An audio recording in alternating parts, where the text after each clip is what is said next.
Desde que meu pai, deputado Rubens Paiva, foi assassinado por militares no DOI-CODE, a minha família luta por justiça e exposição da verdade do caso. Somente assim podemos evitar que esses tempos sombrios e coisas desse tipo nunca mais aconteçam. Eu vou contar sobre esses anos de luta num encontro muito especial no ICL. Estarei ao vivo com a minha irmã, Vera Paiva, para contarmos tudo no dia 25 de fevereiro, uma terça-feira, às 8 da noite. Apareçam!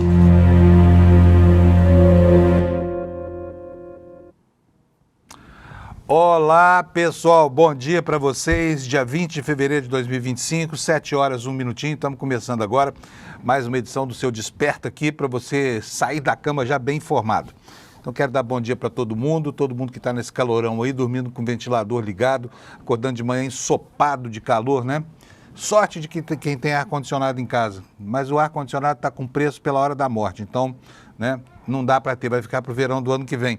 Falta de utilidade não será, para justificar esse investimento aí, R$2,5 paus, R$4.000, dependendo do tamanho e da potência, né? Porque tá duro, viu? E com isso, né, o Brasil vai batendo recordes e seguidos aí no consumo de energia elétrica. E para a gente dormir com um pouco mais de tranquilidade, né? Mas se você não tem ar-condicionado, ventiladorzinho resolve, tá caro pra caramba também, mas vale super a pena, porque senão não tem como, né, dormir num calorão desse. Hoje de manhã, por exemplo, na minha casa, às 5 horas da manhã, né, eu saí do chuveiro, estava sentindo calor, fui olhar, a temperatura dentro da casa estava quase 27 graus, 26 e tanto. É uma temperatura que normalmente acontece no verão aqui em São Paulo, mas o tempo está muito louco. Bom, gente, vamos logo começar. Hoje o noticiário marcado de novo pelas denúncias do Mauro Cid, né? Ontem levantou-se o sigilo sobre as delações premiadas, os depoimentos de Mauro Cid, e o que saiu dali foi o rato parido pela montanha, porque não tinha muita novidade. Tinha coisas curiosas, mas no geral já se sabia de tudo o que Mauro Cid tinha dito sobre a família Bolsonaro, sobre a preparação do golpe de Estado.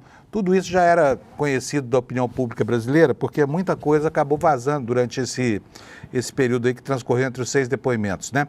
E nós vamos nos deter sobre essas curiosidades que o Mauro Cid levou à justiça, até porque isso vai ser determinante do futuro do próprio Bolsonaro.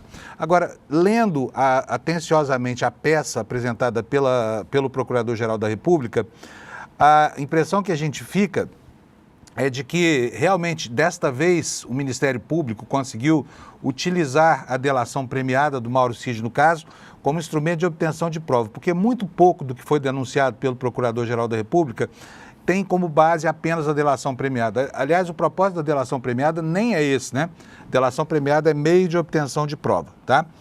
Então, vamos dar uma olhadinha aqui, primeiro nos destaques do nosso site do ICL.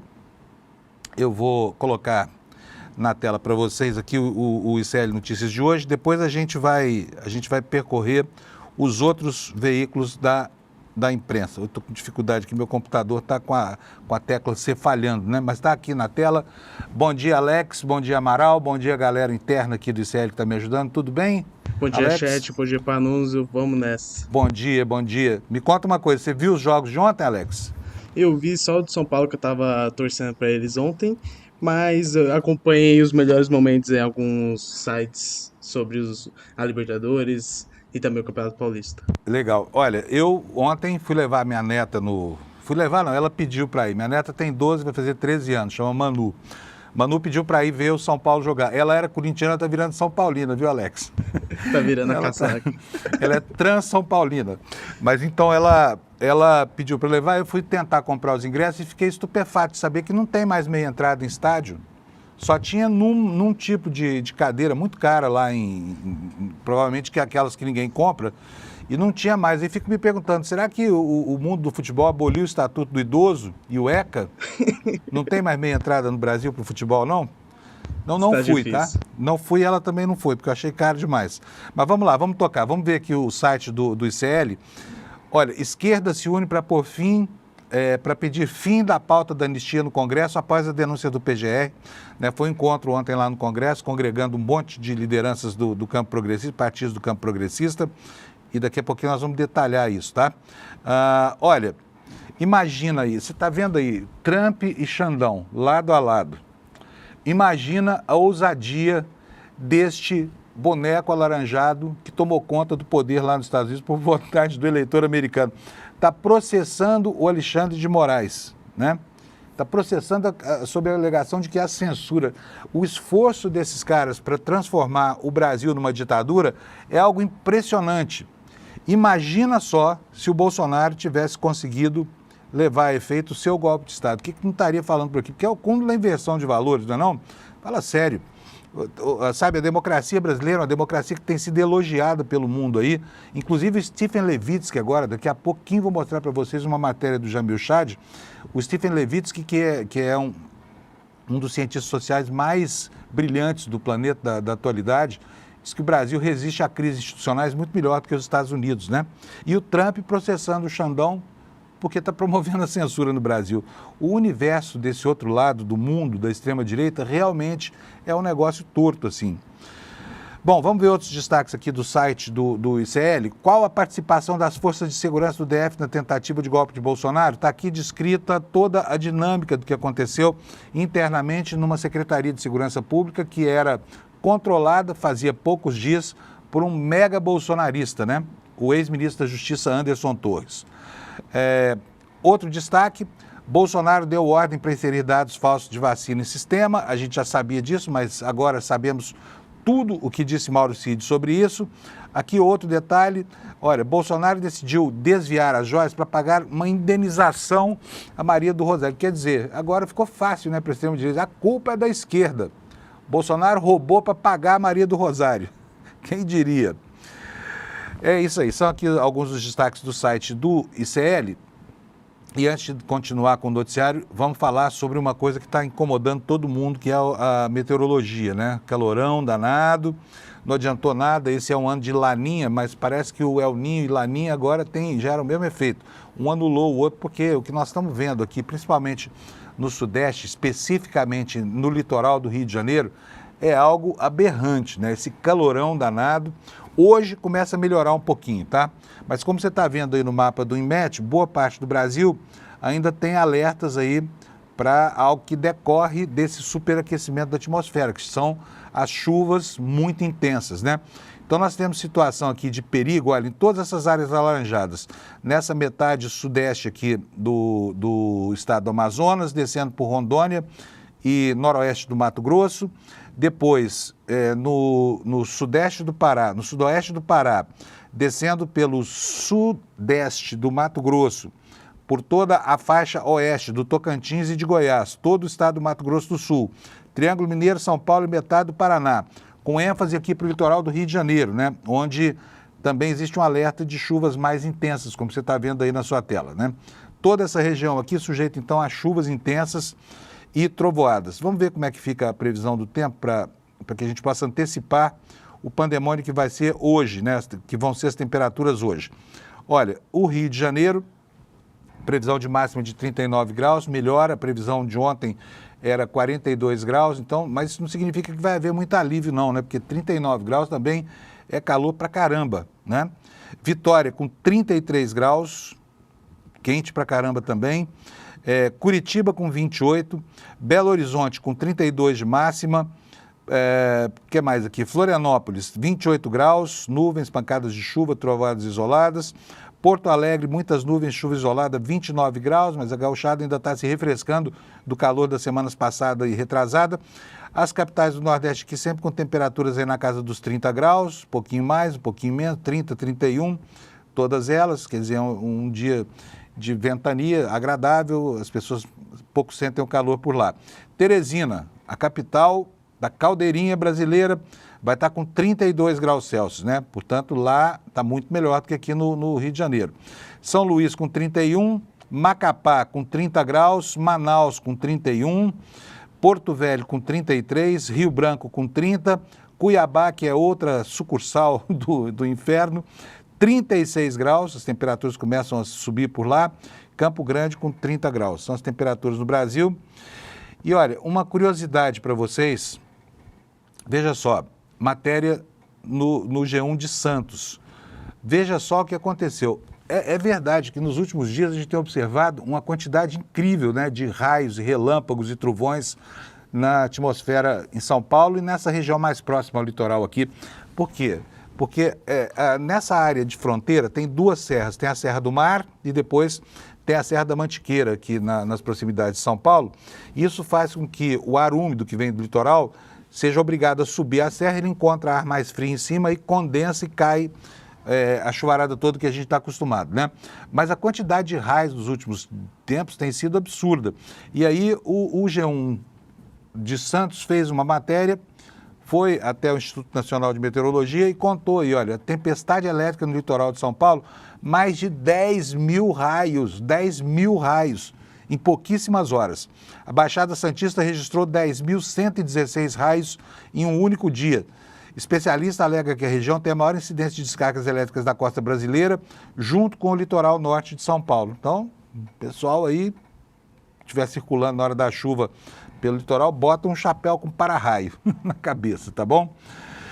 Hoje você vai ter aqui, você vai entender direitinho. Daqui a pouco a Débora Maganha vai me ajudar a explicar um fenômeno econômico para vocês. Presta bem atenção. O Brasil ontem, no dia de ontem, o Tesouro Nacional desembolsou o seu primeiro R$ trilhão. O que é isso? São despesas que o governo paga, contas que o governo paga para fornecedores, para tomadores de serviço, enfim, para quem o governo contrata para fazer alguma coisa. E entre os beneficiários dessa distribuição de dinheiro, né, desses pagamentos, está o sistema financeiro brasileiro. Ontem, somando tudo que foi pago de juros, rolagem da dívida, e etc., fornecedores, o governo gastou o seu primeiro trilhão. Né? Vai gastar muitos outros até o fim do ano. Vai gastar provavelmente 6 trilhões de reais, que é a previsão do orçamento desse ano. Ao fechamento desse primeiro trilhão, eu vou mostrar para vocês agora quem foi que recebeu esse dinheiro. Agora não, daqui a pouco, tá? Vou fazer um pouco de suspense. E a Débora vai me ajudar a mostrar para vocês por que os bancos brasileiros são verdadeiros chupins da economia popular, sabe? Os bancos são uma espécie de Robin Hood ao contrário. Robin Hood às avessas, rouba do pobre para dar para o rico, tira do bolso do assalariado que paga imposto de renda e bota direto no bolso do rico que não paga nada de imposto de renda. Ô Alex, a Débora já está pronta? Sim. Tá, então vamos lá, vamos começar agora com esse negócio aqui, porque eu estava ansioso para falar com vocês sobre isso e eu acho que o valor dessa história aqui é justamente esse, que ao chegar a esse número, né, 1 trilhão, fica mais fácil de visualizar os efeitos dessa bagaça toda. Vou colocar na tela para vocês aqui uma arte que eu mesmo fiz. Olha, tá aí. Esses aí são os principais itens, as principais rubricas do orçamento, as principais itens de despesa do governo, né? Vocês podem ver aí esse número grandão que está aí em cima, olha, 1.008.517. Eu vou traduzir isso para vocês. Isso significa 1 trilhão, 8 bilhões, 108 milhões, 517.577 reais. Foi quanto o governo desembolsou até o dia de ontem, somando tudo que foi pago ao longo de 2025. Aí vamos ver quem é que ficou com a maior parte desse dinheiro. Vou destacar aqui para você, olha aí, ó, de 1 trilhão e 8 bilhões, 458 bilhões e meio foram rolagem da dívida, pagamento da dívida interna, como você está vendo aí. E teve mais 157 bilhões, 864 milhões, 334 reais pagos a título de serviço da dívida, juros da dívida. Isso até o dia de ontem, somando as despesas só de 2025. Significa o seguinte, lembra do número que eu mostrei, 1 trilhão de despesas pagas pelo governo esse ano, né?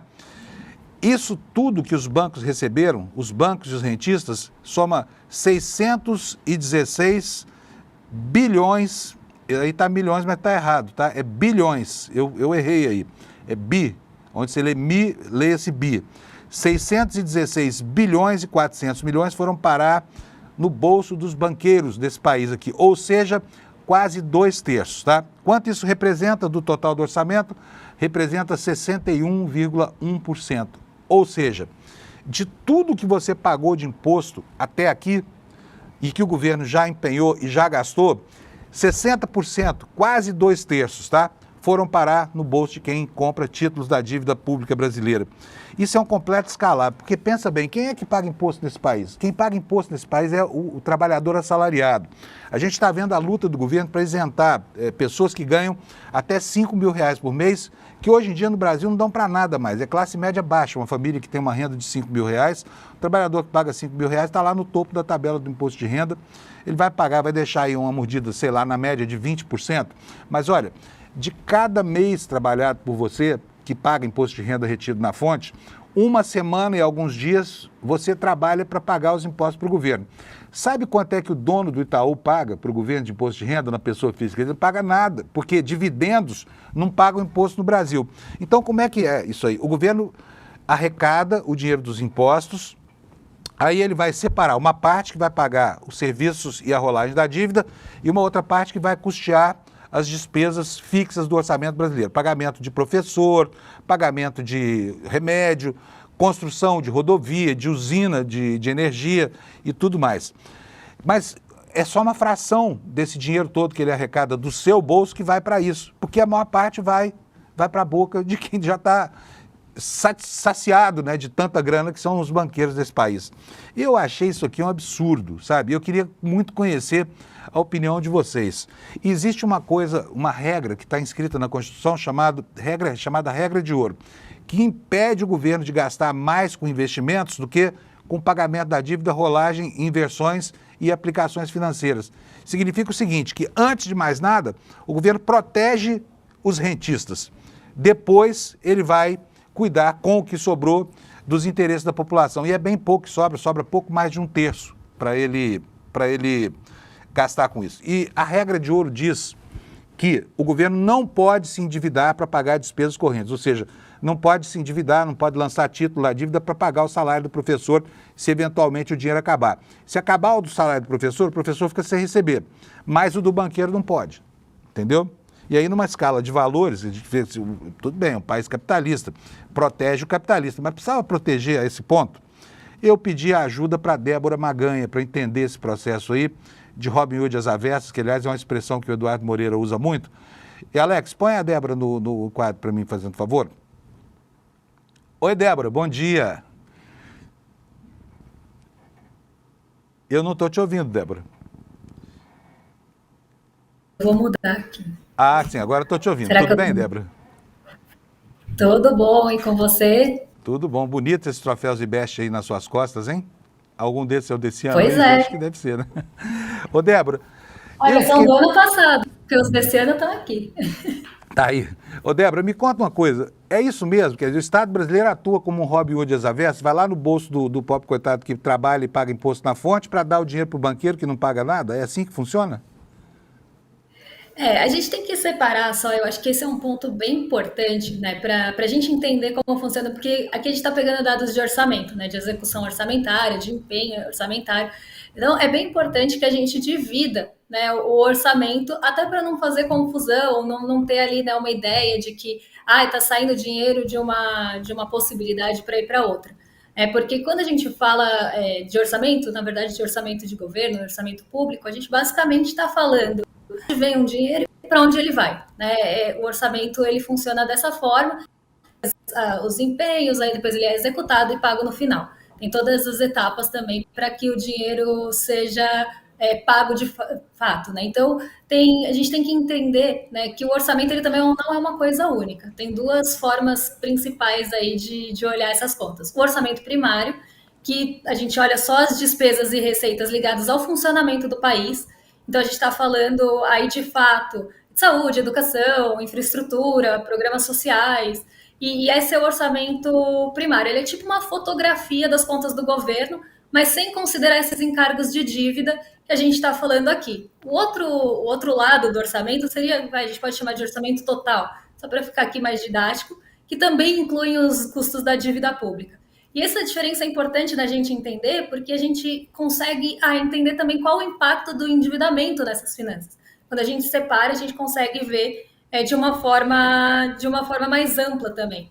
E aí, quando a gente olha o orçamento total, aí sim a gente inclui os pagamentos da dívida. Então, além dessas despesas corriqueiras comuns enfim, dessas despesas para o funcionamento do país, também mostra quanto o governo precisa desembolsar para pagar juros, amortizar, enfim. Agora, uma outra coisa que eu acho que causa bastante confusão nas pessoas quando elas olham esse número, porque ele vai crescendo. O pagamento da dívida ele vai crescendo e assustando a gente. Parte disso é amortização, então parte disso não necessariamente vai ser desembolsado do cofre, vamos pensar assim, e parte é juros. Não que aqui a gente esteja falando que os juros são poucos, porque eles não são, né? Se a gente olha só o pagamento de juros, ainda assim são cifras. Quando a gente olha o fechamento, por exemplo, do relatório do Tesouro do ano passado, em bilhões, né? Porque eles colocam em 1.000 milhões, tá? Então, só para vocês entenderem, em milhões de juros apropriados no pagamento da dívida pública imobiliária, né? Que são os títulos mesmo, 69 bi em um mês, tá? Então, um mês aqui, 69 bi foi basicamente para a mão do mercado financeiro. Se a gente pega o ano de 2024, foram 762 bi. Então, são números assustadores. E mais ainda quando a gente olha que tem essa dívida. Porque às vezes a gente tem a impressão, mas eu tenho ali tesouro direto, isso é acessível para todo mundo. Só para vocês entenderem, mais de 90%, porque previdência, instituição financeira e fundo de investimento, se a gente for pegar lá no final, a gente está falando de mercado financeiro. Porque previdência, a gente está falando de pensão ou exatamente dos fundos de previdência mesmo, previdência privada. Instituição financeira são as instituições financeiras. E os fundos de investimento também são um braço do mercado financeiro. Hoje, quem detém a dívida, a maior parte da dívida, são essas três, vamos pensar, entidades aqui, porque Previdência é 23,93% até dezembro. Instituição financeira, quase 30%, é 29,49%, sozinha. E os fundos de investimento, mais 21%. Aí tem 10%, fica na mão dos não residentes, e não residentes normalmente têm títulos públicos. Governo tem 3,37%, seguradoras lá com 3,97%. Então, até aqui a gente não falou de pessoas comuns, vamos pensar assim. A gente está falando ou de investidor institucional ou mesmo de não residentes aqui do Brasil. E outros, aí sim a gente está falando de outras pessoas, só 7% dessa dívida fica na mão das pessoas. Então, é um número bem assustador, tem até pena que ele está desatualizado, porque ele é muito didático, ele é muito legal. É uma aplicação assim do Tesouro Transparente que faz como se fosse um Tetris. E aí ele vai mostrando, isso aqui foi dívida. Isso aqui foi a emissão que a gente precisou ter a mais da dívida. Essa dívida a gente rolou, então ele vai encaixando as pecinhas e isso vai diminuindo. E aí no final ele mostra quanto ficou para os não residentes, quanto ficou para as instituições financeiras, como se fosse um placar. E aí a gente vê que no final, né, boa parte do dinheiro aqui do Brasil, ainda que tenha essa divisão de orçamento, isso é muito importante da gente entender, boa parte desse dinheiro está indo para a mão do mercado financeiro que não produz nada, né? Não produz, a gente sempre brinca, o mercado financeiro não produz um parafuso. Então, se a gente pensar que a dívida é rolada e não paga, que esse é um ponto bem importante, mas que os juros não são pequenos nessa história, vão para a mão dessas pessoas, basicamente quase toda a dívida é detida por eles, a gente vê que, na verdade, eles que estão ficando aí com uma parte do dinheiro, e aí a gente começa a entender, né, por que existem essas pressões para alta de juros, por que existe, né, essa negociação de juros futuros feita no próprio mercado, para que tenha ali mais, né, uma taxa de juros mais alta. A gente começa a entender quem se beneficia desse movimento. Eu sempre gosto de trazer essa reflexão para as pessoas. Tá, a gente tem aqui um pagamento de dívida, de encargos da dívida, né, juros e encargos bem alto no Brasil, em virtude do aumento da Selic que acaba norteando todo o resto. Quem se beneficia disso no final? Quem que ganha com essa história e quem que perde? A gente sempre tem que fazer esse pensamento para conseguir entender os de mercado também. Né? Por que eles acontecem? Débora, muito obrigado pela explicação, obrigado por ter acordado cedo aqui para participar do programa aqui, tá? Sempre que a gente tiver alguma dúvida na economia, que é uma ciência que muita gente, eu inclusive, não entende, vou pedir ajuda para você. Um beijo, Débora. Obrigado, viu? Pode chamar. Um beijo para nós, um beijo para quem está em casa. Obrigado, gente. Não perca o programa da Débora aqui, programa Investimentos em Mercado. Que hora começa, Débora? Que horas que é, Alex, o programa da Débora? Que horas é, Débora? 11 horas. 11 horas da manhã. Das 11 às 11h30. Beleza, um beijão. Obrigado, viu? Pois é, gente, vocês estão vendo aí, né? O Estado brasileiro funciona como um Robin Hood às avessas. Ele tira dinheiro do pobre e dá para o banqueiro, dá para o rentista, que é o dono de mais, só seguradoras, bancos e corretoras têm mais de metade dos títulos da dívida externa brasileira, tá bom? Durma-se com um barulho desse. Vamos passar para o noticiário político agora, porque eu tenho certeza que você está super afim de saber o que foi a repercussão da delação premiada do Mauro Cid. E eu vou mostrar para vocês, já botando na tela aqui, uma matéria no Platô BR da nossa querida Carolina Brígido, que é nossa também aqui do ICL. A Carolina pegou a delação e comparou com o que foi dito pela Polícia Federal naquela peça de 844 páginas que deu origem a essa denúncia que foi apresentada agora pelo procurador. E aqui ela anotou quais são as novidades. Olha só, minuta do golpe. Bolsonaro apresentou, ele pessoalmente, a chamada minuta do golpe ao então comandante de operações terrestres do Exército, o entusiasmado general golpista Estevam Teófilo. O ex-ajudante de ordens confirma que o documento teria como objetivo reverter o resultado das eleições presidenciais de 2022, ou seja, virar a mesa, né? Faltou apoio. Mauro Cid afirmou em depoimento que acredita que Bolsonaro só não assinou a minuta do golpe redigida pelo Felipe Martins, aquele neonazista que assessorou o Bolsonaro, porque não contou com o apoio dos comandantes do Exército e da Aeronáutica, né? Vocês podem ver que não tem muita novidade, porque a gente já sabia disso tudo. Mas agora estamos vendo na íntegra, ipsis literis, o que foi que o Mauro Cid falou. Familiares para o golpe, isso aqui é importante, a gente daqui a pouquinho vai ver em outras reportagens. Aí ele nominou também quem é que era a turma mais acalorada, né, mais radical, porque queria derrubar a democracia brasileira, e quem é que era a turma do deixa disso, né? Segundo a Carolina Brígido, lendo lá na peça, na peça das delações do Mauro Cid, o Flávio Bolsonaro era a alma tranquila dessa família, viu? Ele fala, não, vamos deixar disso, essa coisa toda. Mas o Bananinha estava ali botando fogo no pai, né? Que, aliás, não precisa de muito para incendiar. Bolsonaro é gasolina pura quando o assunto é golpe. Olha, advogado de Bolsonaro procurou o Cid. Isso é uma beleza de advogado, gente. O advogado Fábio Weingarten. Olha que maravilha de advogado esse. Contrate o Fábio Weingarten se você estiver empipinado, porque aí é que sua vida vai ficar difícil mesmo. Olha só o que a Carol viu aqui na delação do Mauro Cid. Cid contou à PF que Fábio Weingarten, este brilhante causídico, advogado e assessor de Bolsonaro, o homem que era o decapitador de jornalistas quando foi secretário de comunicação da Presidência da República, ele tentou obter informações sobre a delação premiada com o pai e com a esposa do Mauro Cid. Ou seja, o advogado foi buscar lá a testemunha do processo para constranger, né? E o que aconteceu?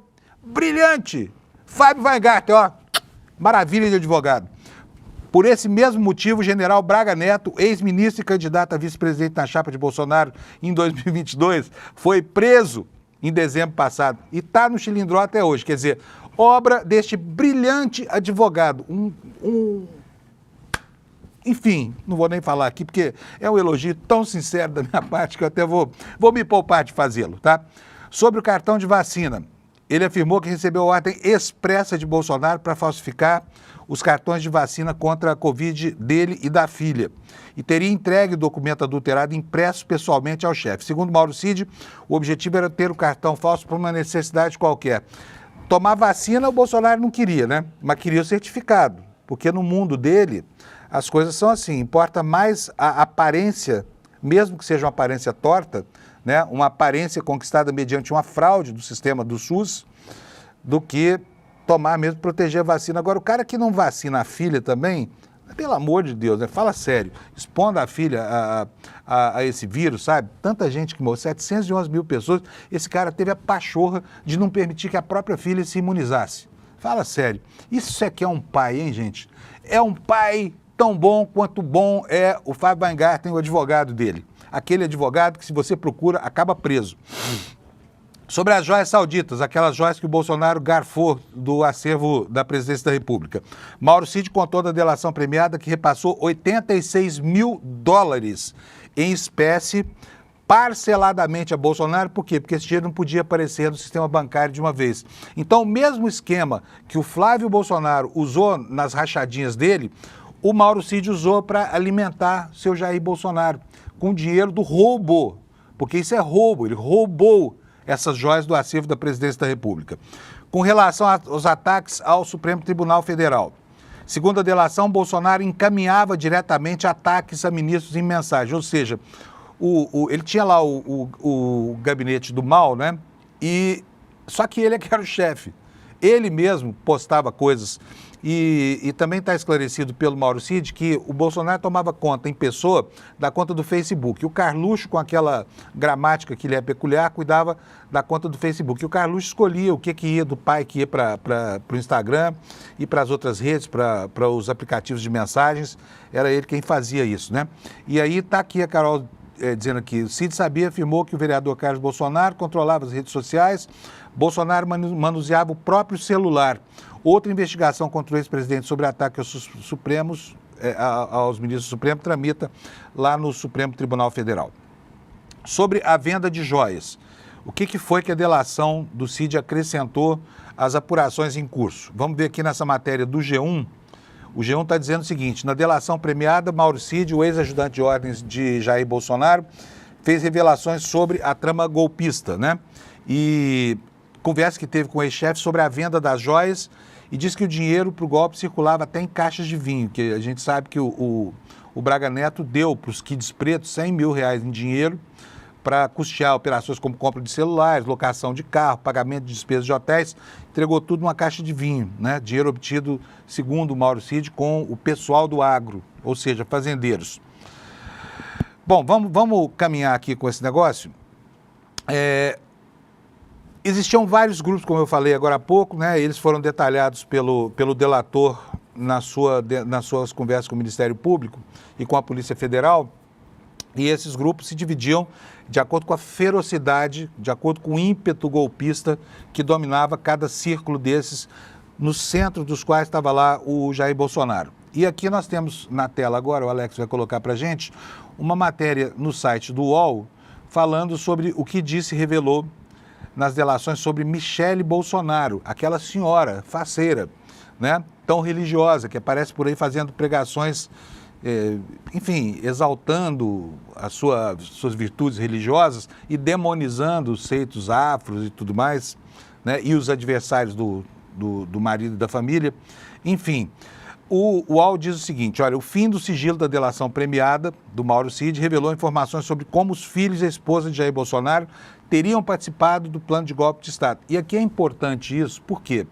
Porque a família Bolsonaro é a única instância na qual Bolsonaro confia, pelo menos minimamente. Nos filhos ele confia bastante, né? Mas da mulher não sei se confia tanto assim, mas confia também. Segundo a delação, diz aqui o UOL, a ex-primeira-dama Michele Bolsonaro e o deputado Eduardo Bolsonaro faziam parte da ala mais radical do entorno do ex-presidente Jair Bolsonaro e apoiavam, eu digo aqui, enfaticamente, o discurso de golpe de Estado. Já o Flávio Bolsonaro, filho primogênito, era contra a ruptura institucional. Alguém com mínimo de juízo nessa família, né? Pelo menos em relação a esse assunto, golpe de Estado. Talvez porque tenha mais vivência parlamentar, vai saber por quê. Em 2022, Michele e Eduardo, junto com parlamentares e ministros bolsonaristas, conversaram constantemente com o ex-presidente, instigando-o a dar um golpe de Estado, disse o Cid. O grupo, segundo ele, alimentava a ideia de que o ex-presidente tinha apoio do povo e dos atiradores esportivos, conhecidos como CACs, colecionadores, atiradores esportivos e caçadores, para dar esse golpe, né? E o incentivo de Michele e Eduardo, diz aqui a reportagem do UOL, foi revelado no passado pelo Aguirre Talento, lá desde 2023 é que se sabe isso. Agora está consubstanciado aqui nessas delações apresentadas pelo Mauro Cid, que, aliás, nunca se deu bem com a Michele, né? Essa anotação é uma anotação também que tem uma importância. Sobre a Michele, disse ainda que auxiliou em pagamentos utilizando dinheiro de contas pessoais do ex-presidente com valores que não envolviam verba pública. Mas quero lembrar aqui que a dona Michele usava o cartão de uma amiga, né? O Mauro Cid disse que é porque ela se sentia mais à vontade, porque tinha que ficar constantemente pedindo dinheiro para o Bolsonaro e se sentia mais livre pagando usando esse cartão dessa amiga, que é uma prática estranha, né? Especialmente uma primeira-dama que tem tantos recursos e tudo mais, vai usar a conta de uma amiga para poder fazer compra? Por que será, né? Bom, é isso aí. Sobre a divisão dentro da família Bolsonaro, nós já vimos, né? E tem mais um assunto que diz respeito ao ambiente familiar, que não é propriamente relativo a golpe, preparação de golpe, mas é preparativo ou é a preparação para uma trampa, como a gente viu. Põe na tela para mim, Alex. Olha aí, Bolsonaro deu ordem para inserir dados falsos na carteira de vacina no sistema. Está aqui no site do ICL Notícias. Tenente-Coronel Mauro Cid, ajudante de ordens de Jair Bolsonaro, afirmou na delação premiada que recebeu ordens do então presidente para inserir dados falsos de vacinação contra a Covid-19 no sistema do SUS. No depoimento dado à Polícia Federal em agosto de 2023, Cid afirmou que o pedido de Bolsonaro foi feito depois que o então presidente descobriu que o ajudante de ordens havia conseguido para ele mesmo e para a família dele cartões de vacinação inserindo dados falsos no sistema Conect SUS. Ou seja, o cara ouviu falar de um caminho torto que é para si, né, Bolsonaro? Pô, bicho, vai lá e faz a carteirinha da minha filha, da Laurinha, porque eu preciso dela tranquila para enfrentar a imigração dos Estados Unidos, e eu também quero uma dessas, porque vai que eu preciso disso para daqui a pouco, quando eu não for mais presidente da República, né? Então, o que o Mauro Cid fez? Recorreu a ex-militares, pessoas de reputação muito duvidosa, que recorreram a funcionários de uma prefeitura da Baixada Fluminense, que, por sua vez, na calada da noite, inseriram esses dados falsos no SUS, no sistema do SUS, e depois eles foram apagados por ordem de outro assessor do Bolsonaro. Mas a carteira de vacinação foi emitida, né?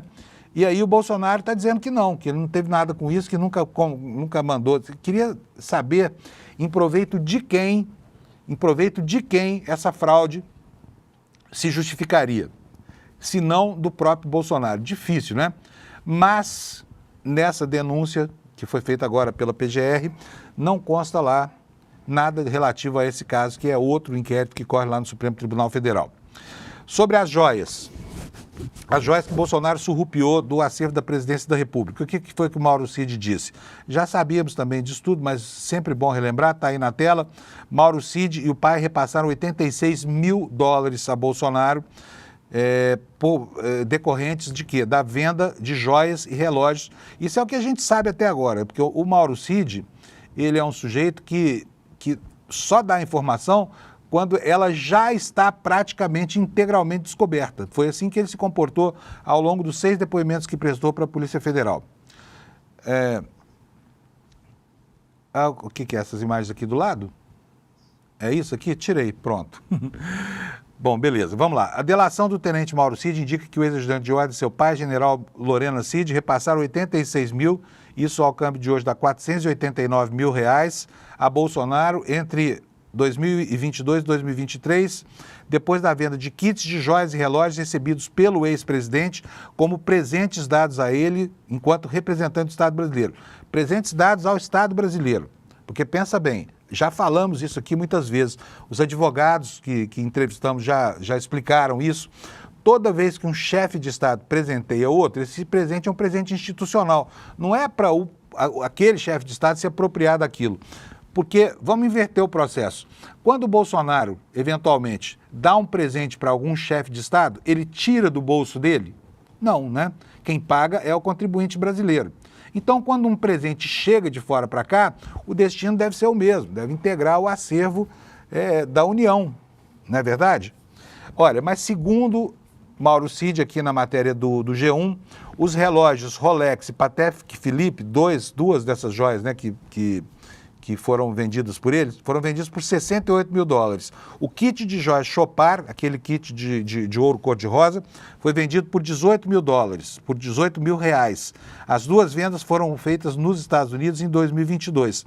Na delação, Mauro Cid detalhou repasses que somaram R$78 mil ao ex-presidente em valores fracionados e de forma direta ou indireta. Quer dizer, seguindo a cultura da família de fazer negócios com dinheiro picadinho, de depositando dinheirinho em dinheirinho para não aparecer no radar do COAF, foi exatamente assim que foi feito com esse negócio. Quer dizer, a família tem um know-how, diria que no jargão policial se chama modus operandi, né?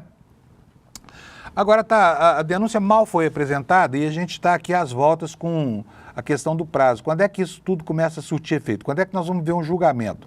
Porque, olha, o Bolsonaro já foi notificado, né? Ele tem 15 dias, não são 15 dias corridos, são 15 dias úteis para apresentar a sua defesa. E aí nós temos carnaval, essa coisa, vai levar um mês até que essa fase seja vencida. E a mesma coisa vale para os outros 33 que foram denunciados pela Procuradoria-Geral da República, né? Quanto tempo vai levar? Vai levar algum tempo para que isso retorne. E nós vamos ver agora uma perspectiva do cronograma. Por quê? Porque um processo como esse é um processo intrincado. Todas as garantias inerentes ao direito de defesa vão ter que ser conferidas a esses réus. O mundo inteiro vai estar olhando com interesse muito grande para o que vai acontecer aqui no Brasil, especialmente num ambiente nocivo desses e venenoso, em que o país está sendo comparado aí a uma ditadura. Então, o Supremo vai agir com toda cautela. E é isso mesmo que tem que ser feito. Agora, daí a procrastinar vai uma distância grande, né? Nós já estamos esperando essa denúncia do Procurador-Geral da República, ela estava prometida para o final do ano passado, para novembro, depois ficou para dezembro, e aí era ano eleitoral e não vamos ter mais denúncia, e aí era para janeiro, ficou para fevereiro, e agora estamos já no mês de fevereiro. Então, agora a máquina da justiça vai andar. O próximo passo é o Supremo dizer se aceita ou não a denúncia e aceita a denúncia contra quem. Porque o direito penal prescreve que é preciso haver individualização das condutas. Então, não é uma denúncia, nem todo mundo pode ser, a denúncia pode não ser aceita de maneira igual para todo mundo que está denunciado. Vamos aguardar. O Estadão de hoje traz uma matéria, que é essa que está aí na sua tela, dizendo o seguinte, olha, Bolsonaro deve ser julgado em 2025 pelo Supremo, que vai adotar as estratégias do mensalão. Mobilização da Corte e precedentes do mensalão devem acelerar o julgamento e evitar que o caso se estenda até 2026, ano das eleições presidenciais. E se isso acontecer, isso é um cenário muito ruim, né? Por quê? Se as eleições municipais já foram a justificativa para que essa denúncia não fosse apresentada no ano passado, que dirá de um ambiente de eleições federais, né, onde esses fatores todos vão estar interferindo na conformação do quadro eleitoral. O que diz a matéria do Estadão? O Supremo deve julgar ainda este ano possível ação penal resultante da denúncia da PGR, evitando que o caso se arraste até 2026 por causa das eleições presidenciais.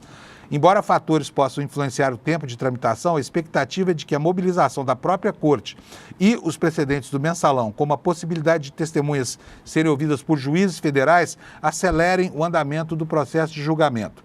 A denúncia da PGR contra Bolsonaro e os outros 33 acusados foi recebida na terça pelo relator ministro Alexandre de Moraes. Agora o ministro deve abrir um prazo de 15 dias para manifestação dos denunciados. Encerrada essa etapa, o caso será submetido a julgamento colegiado, que deve ocorrer na primeira turma do Supremo Tribunal Federal. Mas aqui, vem para cá, Alex, aqui eu quero dizer para vocês o seguinte, o que se espera lá em Brasília e que os juristas esperam é que a primeira turma aceite a denúncia da PGR, mas o julgamento deve ser feito pelo plenário do Supremo Tribunal Federal, dada a sua importância, né? E algumas exceções vão ter que acontecer nesse processo. Uma delas é a transmissão da sessão de julgamento do acolhimento ou não da denúncia da PGR. Vai ser transmitida pela TV Justiça, que normalmente não transmite as sessões de julgamento feitas pelas turmas lá em Brasília, tá bom? Bom, como é que a imprensa internacional está vendo isso? O Brasil virou um país objeto de grande interesse por parte da imprensa mundial, até por causa desse ambiente de polarização em que está em xeque, né, a nossa democracia, né?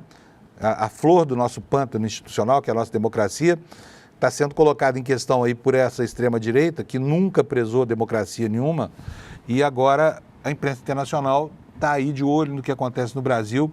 O Brasil, de Fato, no site progressista que a gente costuma consultar, tem uma reportagem sobre isso. A imprensa internacional destaca, você está vendo aí na tela, denúncia contra Bolsonaro, que nunca aceitou a derrota. Como é que os jornalões lá fora estão vendo o Brasil? O Brasil, de fato, se interessou por isso e está dizendo aqui o seguinte, a imprensa internacional repercutiu a denúncia, foi denunciado por tentativa de abolição do Estado Democrático de Direito, golpe de Estado, etc. O New York Times, dos Estados Unidos, classificou a denúncia como último capítulo de uma saga que inclui Bolsonaro desacreditando o sistema de votação brasileiro. Uma eleição tensa em que o presidente nunca aceitou completamente a derrota, diz aqui muito acertadamente o New York Times, e uma invasão aos prédios dos três poderes por seus apoiadores. É verdade, até hoje, os fanáticos bolsonaristas, os patriotários, essa turma, chamam o Bolsonaro de presidente. O Bolsonaro até hoje se autodenomina presidente da República. Ele trouxe de volta ao debate público a desconfiança paranoica e mentirosa de que as urnas brasileiras são fraudáveis, o que é uma mentira deslavada.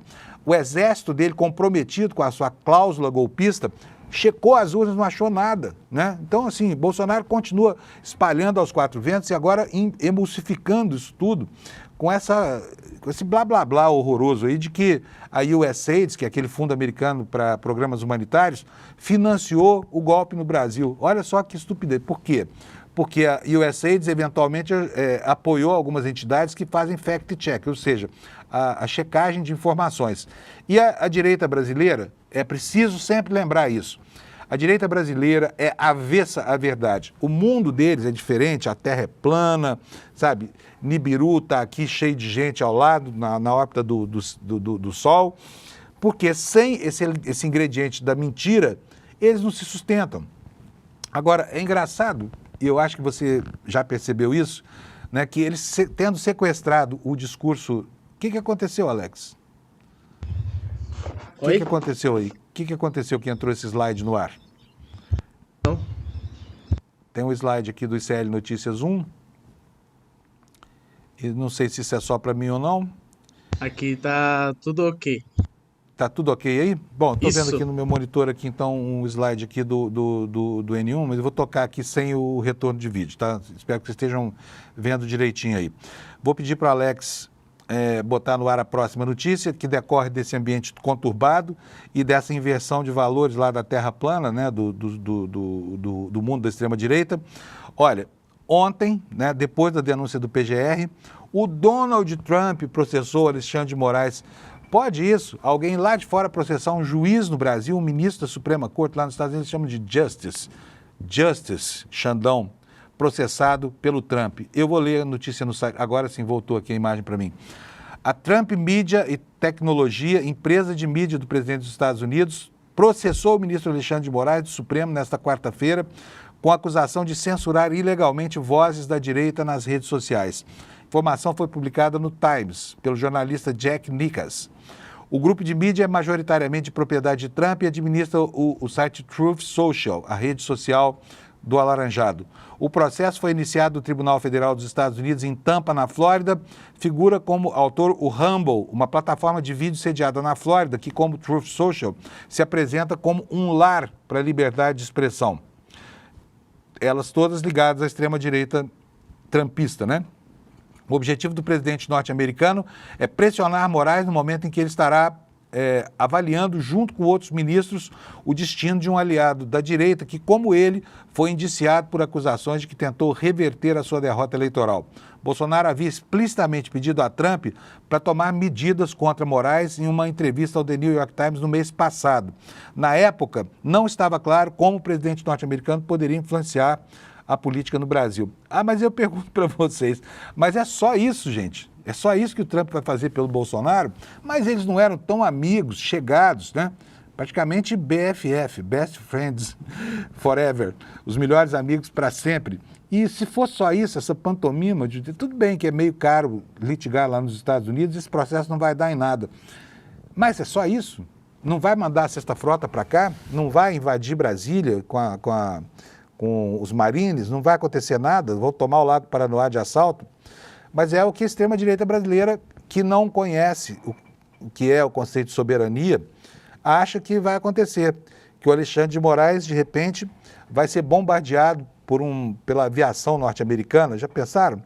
É isso que os bolsonaristas estão esperando enquanto sonham aí com um projeto de anistia e tudo mais. Olha, na denúncia, ainda fazendo eco à denúncia de anteontem, há um dado curioso. Dos 34 indiciados, somando o ex-presidente Jair Bolsonaro, há uma única mulher, né? Quer dizer, o mundo criminoso da política bolsonarista, golpista, contemplava tudo menos o universo feminino. Mas tem uma mulher lá. E quem é a mulher? O UOL foi atrás para descobrir quem que é uma assessora do Anderson Torres, vocês estão vendo aqui, essa senhora, olha aí, ó, chama Marília Ferreira de Alencar. Como você está vendo na legenda, é a única mulher denunciada pela Procuradoria-Geral da República. E não é pelo fato de ser mulher que ela não teve uma atuação importante. Olha aqui o que diz a matéria do UOL. A ex-diretora de inteligência do Ministério da Justiça no governo Bolsonaro, Marília Ferreira de Alencar, é a única mulher denunciada pela PGR ou pelo PGR pela trama golpista. O que ela fez? Colaborou para que a Polícia Rodoviária Federal impedisse os eleitores do Nordeste de votar no segundo turno das eleições em 2022.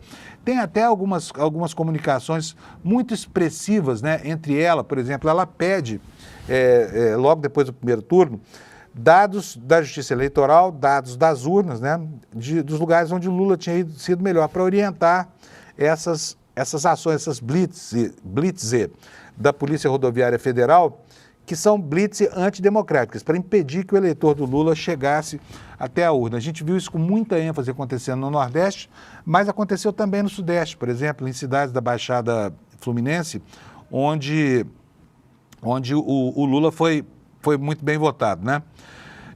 Tá aqui, olha, na matéria do UOL, Gonê afirma que Marília faz parte do grupo que tentou sustentar a permanência ilegítima de Bolsonaro na presidência. Em um segundo plano, os denunciados com posições profissionais relevantes gerenciaram as ações elaboradas pela organização. E aí aparece o nome do Silvinei, que foi, né, o grande operador. Ele era o diretor-geral da Polícia Rodoviária Federal e atuou para transformar a sua corporação numa tropa de vândalos institucionais, né, impedindo na marra que eleitores de Lula chegassem até as urnas no interior do Brasil, né?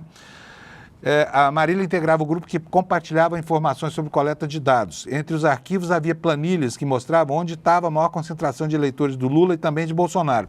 Olha isso aqui, ó. Em uma das mensagens, no dia 13 de outubro de 22, a diretora afirmou em Belfort Roxo, aquela cidade da Baixada Fluminense a qual eu me referi: o prefeito é vermelho, em referência a Lula, e precisa reforçar o policiamento em rodovia. Menos 25 mil votos no 9. Vamos destrinchar essa frase. O que significa? 9 é aquela referência desairosa à amputação do Lula, que eles chamam de 9 dedos. Portanto, essa senhora estava bem enquadrada, né, digamos assim, na semântica golpista, né?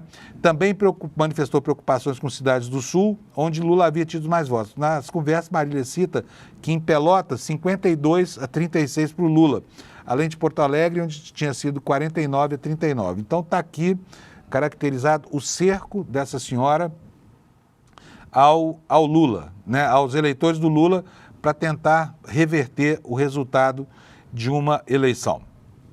Vamos voltar aqui ao assunto anterior.